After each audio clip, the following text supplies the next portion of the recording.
So for the 2.5 patch PTR, this is kind of the idea of what's going to be coming for the second season of Diablo 2 Resurrected. You might have heard of these things called terror zones. Today I'm going to try to give you a quick explanation for what this really means for your playthrough, for your endgame leveling, and your farming of runes and gear.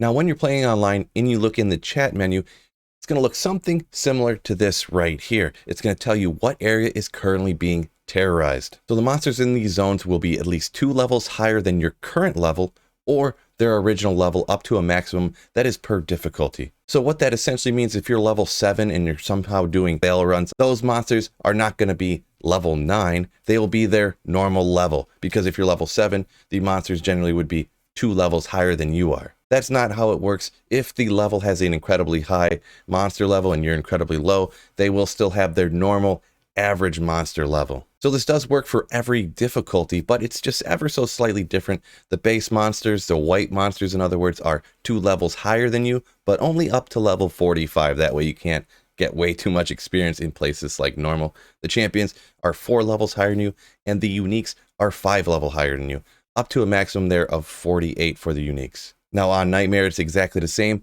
The base monsters are 2 levels higher than you, up to a maximum of level 71. The champions are 4 levels, up to level 73, and the uniques 5 levels higher than you, up to a maximum of 74. And when we move into Hell, it's once again very similar.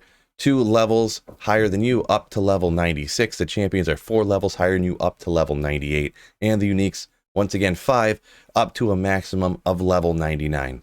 Now, how are these terror zones chosen? Well, they actually cycle through once every hour. Which zone it is changes. You can save and exit, come into another game, and that same exact zone for that particular blocked out hour will be terrorized.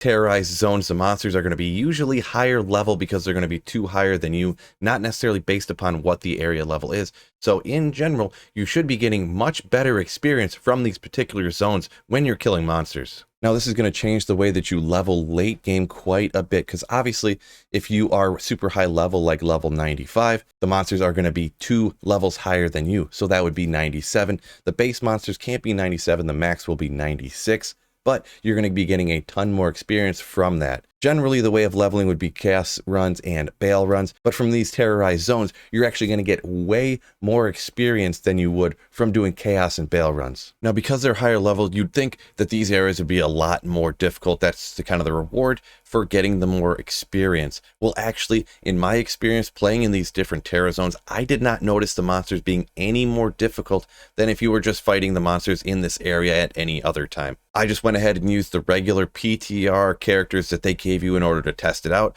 and I absolutely laid waste. There really was absolutely no issue. These characters weren't perfectly min-maxed. They didn't have all the perfect gear. I just took however they were built and whatever gear they had and went out there and did not have a struggle or a problem at all. So I did not crunch the numbers myself, but I did see that Mr. Llama did some quick, like napkin type math, just kind of doing it at the top of his head.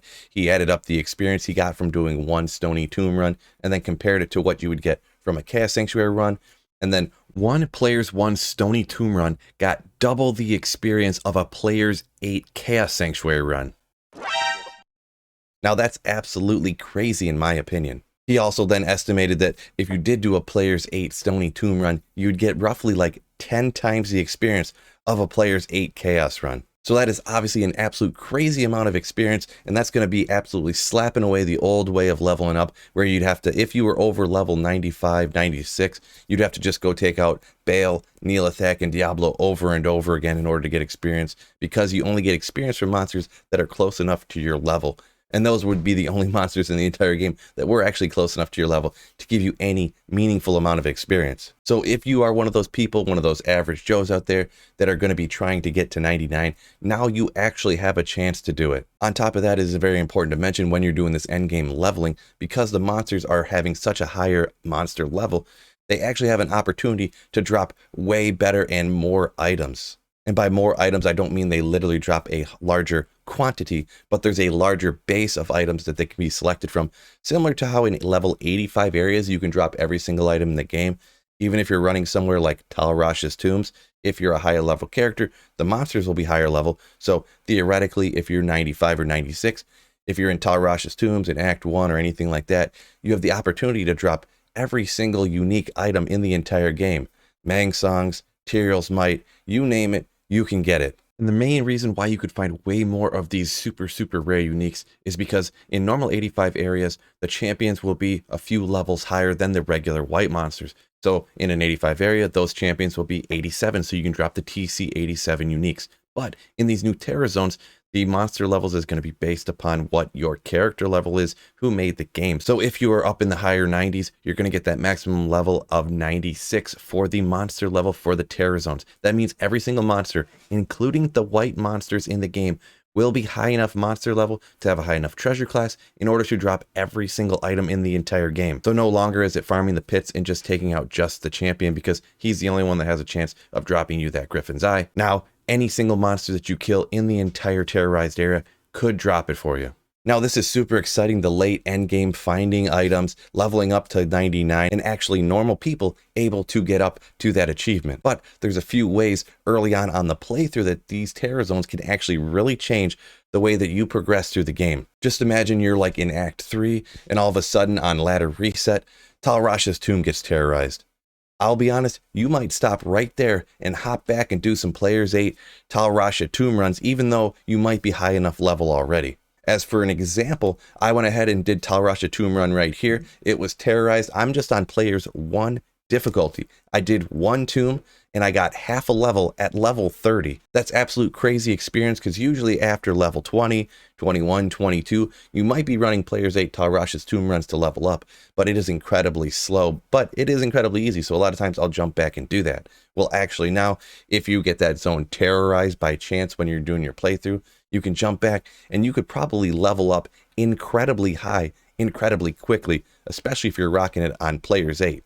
So depending on how the Terra zones roll after the ladder reset, you could see a ton of people rolling in to do their normal ancients at level 30 or 40 or something along the lines of that. Then coming into Baal, you don't even have to bother doing Baal runs because you're already such a high level that you're just laying waste to all of Baal's waves and knocking Baal down and heading right into the Nightmare, not even having to run Baal over and over again to get high enough level to then go into Nightmare. And obviously almost the exact same thing could happen once you're in Nightmare. You get someplace in Act 1 terrorized as you're playing through a little bit. Well, we'll just hold up right here, hop back, and just lay waste to this Terror zone for 20 minutes or a half hour, get a bunch of levels. That way you can go ahead and skip doing Baal runs at the end of Nightmare. And also the Ancients, the Baal runs, the Chaos Sanctuary are going to be a walk in the park if you get one of these Terror zones to roll right for you on your initial ladder reset playthrough, because you're going to be such high level when you get there, you're just going to walk right through it. So I do think that these early Terror zones in Normal and Nightmare are being incredibly overlooked, but they could be absolutely crazy and really do quite a bit here to change the way that the playthrough goes here on Diablo 2 Resurrected.